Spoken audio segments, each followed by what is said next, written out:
The Holy Spirit is speaking to me right now, September 14th, 2023 at 11:08 a.m. I thought I should make this known to the body of Messiah, since this is not just for me, and it is tied in with a prophecy I have once declared. I am not a prophetess, and be aware that many who call themselves prophets actually have a highly developed gift of the word of wisdom and or the word of knowledge. I was given insight to many scriptures of finances and wealth, and the Holy Spirit revealed his desires concerning them.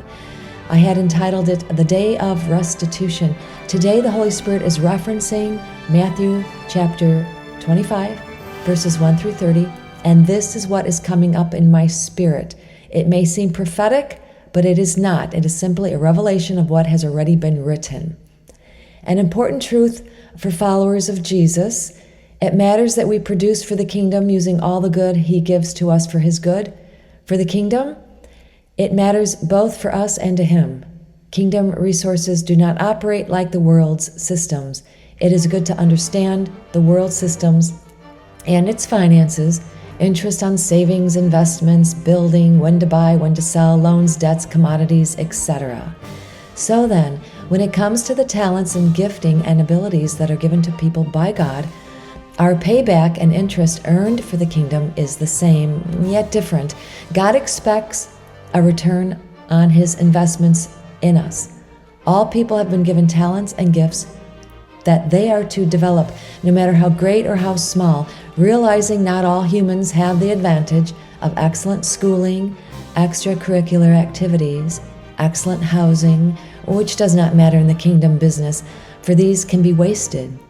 God devised a better system. It is based on love and the desire to serve. This is the difference. All types of believers need to produce. Do not say you can't. Adonai had asked Moses what was in his hand. I guarantee right now you have something useful for yourself, for others, and for the kingdom. So then, the little that a person was given who has not gained interest must be taken away from that person and given to the one who has more. Why? Because the Lord is saying there is not much time left. Jesus is soon to return. Jesus wants his house full. He wants no one to perish. Do not worry yourselves, those of you who have developed all their talents and gifts, yet are not earning money with them, and no one seems to be interested. God sees your works. Simply remain at the Father's business right now, right up until his return. Search your hearts right now. What have you been given? What is dormant? What is functioning? Have you done all you can do to multiply what you are aware of that God has instilled in you?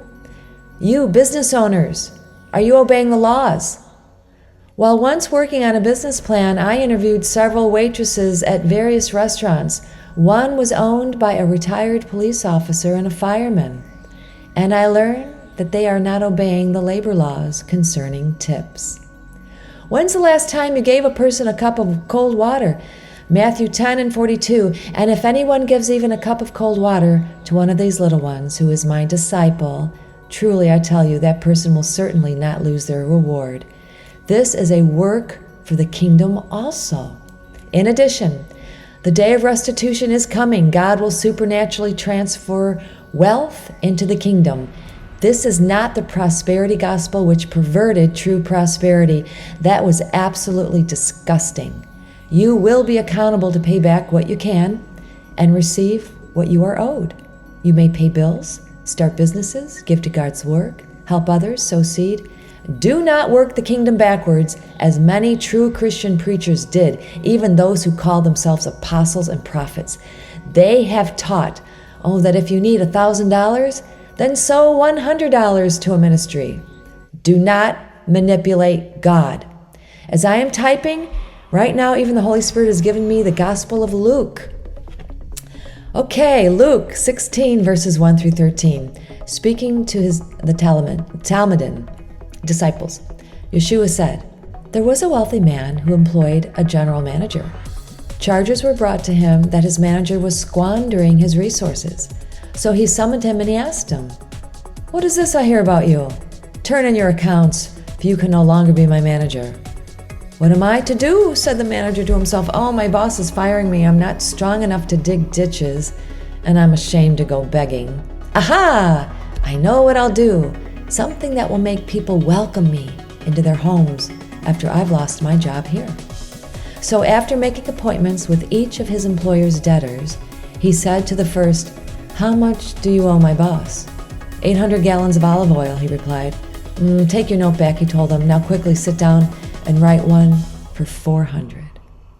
To the next, he said, "And you, how much do you owe?" 1,000 bushels of wheat, he replied. "Oh, take your note back and write one for 800.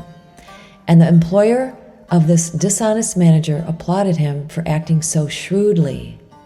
For the worldly have more shrewdness, gumption, insight, audacity than those who have received the light. Well, and I kind of added my own little adjectives.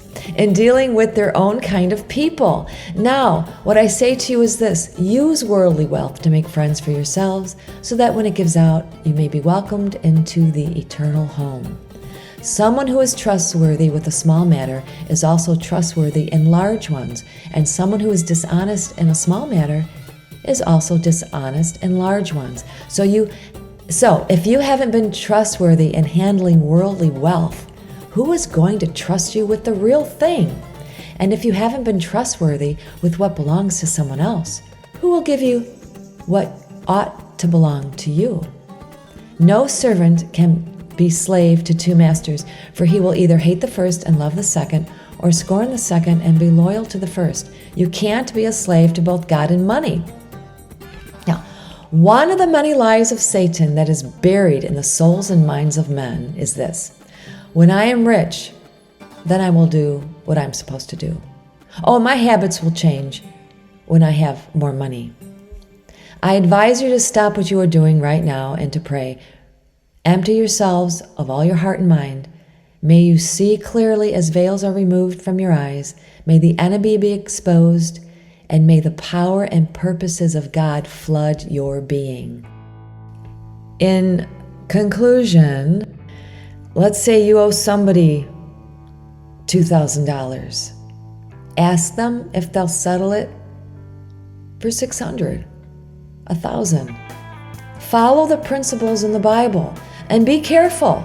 You don't want to open up any old claim on a credit report, because when those are written off, okay, you don't want to reopen those. You use wisdom, do your homework, pray about it, get counsel, which, by the way, I just have to add this. Well, the credit bureaus aren't honoring the 7-year discharge. If something sits on your credit report for 7 years, it's supposed to be deleted. And you know, that principle comes from the Bible. It comes from the first covenant writings. Isn't that amazing? America's great. Let's keep it great, okay?